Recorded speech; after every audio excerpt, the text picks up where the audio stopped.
মা, ওরা এমন কেন করছে? ভগবান, কেন এত কষ্ট?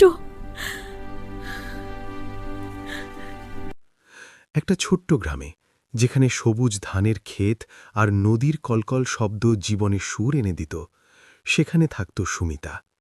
সুমিতা ছিল একজন সাধারণ গৃহবধূ, যার জীবন তার স্বামী রাজেশ এবং মেয়ে পিয়ার চারপাশেই ঘুরত। রাজেশ ছিল একজন পরিশ্রমী কৃষক। সে সকাল থেকে সন্ধ্যা পর্যন্ত মাঠে কাজ করত এবং সন্ধ্যায় বাড়ি ফিরে পরিবারের সঙ্গে হাসি খুশি সময় কাটাত।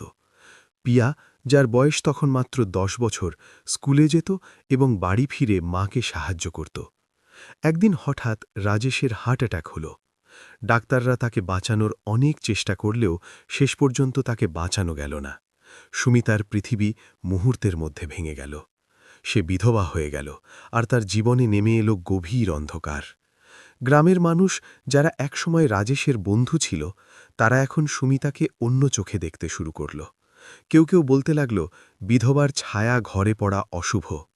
সুমিতা কখনো ভাবেনি সমাজের এই রক্ষণশীল মানসিকতা তার জীবনকে এতটা বদলে দেবে।